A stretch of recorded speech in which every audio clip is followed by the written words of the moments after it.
It's time for Washington Fish Quest! This episode, Washington Ice Walleye.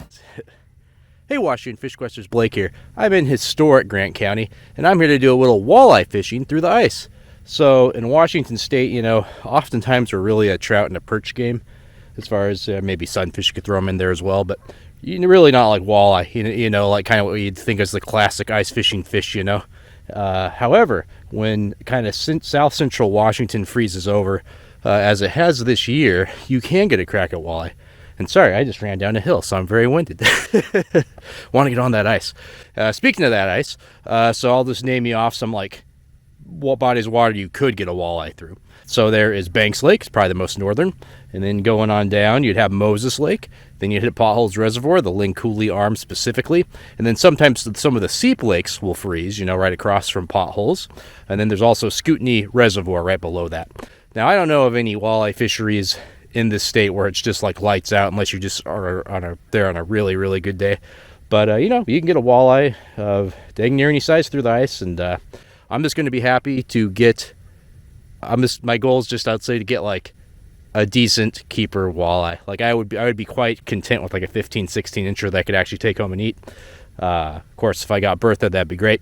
Just so you know, my walleye ethics, I guess, because it's a sport fishery here for us, is to keep the ones that are under the slot limit and release the ones that are above, if that makes sense. I'll put the rigs right here specifically. Those bigger ones are females. It's kind of funny, but they're like lingcod, or halibut, where the ones that get really big are the females, and they're what perpetuate the sport fishery. So before I go out there on the ice, though, let me go ahead and show you my all-stars, my lures that I might be using. The Rapala Jigging Rap, the Lindy Darter, the Northland Buckshot Rattle Spoon, and a blade bait of which I do not know who manufactured it. You want to be sure to have the ring nearest to the head there, so when it's jigging vertically, it stays horizontal like this, if that makes sense. I'm going to start out, though, with the Rapala, just because, the action on those things is just wild. And that Rapala is also a perfect size that, a big walleye will hit it, but I could also get a big perch. And I'd be fine with that, too, but make no mistake, I'm here for the walleye.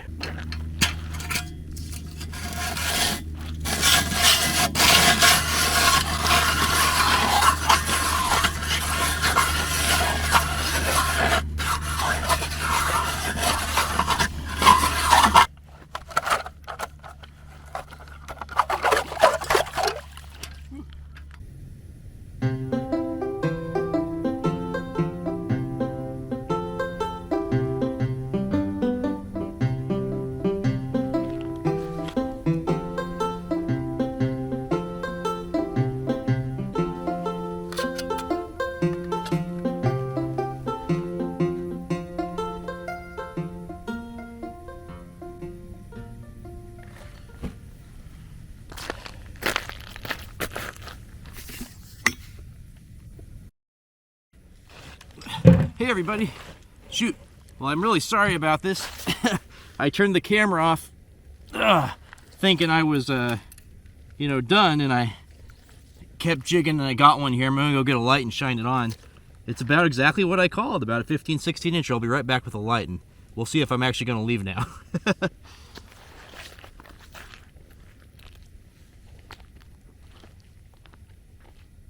Hey everyone, here's that beautiful walleye. Like I say, I'm thrilled because this is the perfect size, because it's the size I'll keep, because it's about maybe 16 inches long, I'd say. But it's yeah, what a nice fish, what a perfect fish. Oh, I'm so thrilled. I am so thrilled. Well, let's see if I can't get another. But even if I can't, this was a really successful trip. I'm actually staying for 2 nights, in Grant County here. I'm going to be staying right on Moses Lake, and this is my arrival night. So, really good, just way to make a first video. And geez, I'm sorry about that, the camera being off there. I just kind of thought my goose was cooked, So I was, that's why you do that last cast every now and again, every few years it pays off. And you know how walleye bite though and fight. I thought it was for a second I thought it had a nice stick on or something until it got right to the hole, and they're like, oh my gosh, it's a walleye, and it's a nice one. Still kicking myself about turning the camera off, you know.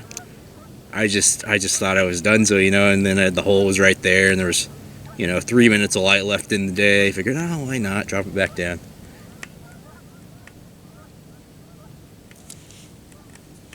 Their bite on a walleye is so light, even a nice one like that, that it's, it felt like a perch hit it, you know. It just, and actually it might be kind of an insult to perch.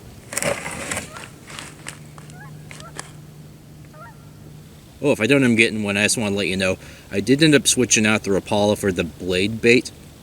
And sometimes I'll fish the blade bait with a night crawler on the back. Sometimes I won't.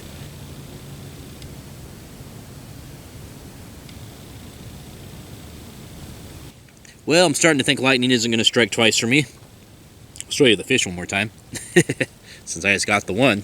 Yeah, look at that. You can see its silhouette there. Like I say, like perfect size for me, because much bigger than that, and I let him go to propagate the species. Well, at any rate, the next winter there is a nice, you know, south central Washington freeze. I recommend give them one of those water bodies I mentioned to try. You know, see if you can't get your own Washington walleye. I gotta tell you, I feel pretty great. It's just such a nice experience pulling up a walleye through the ice. So thank you so much, and see you next time on Washington Fish Quest.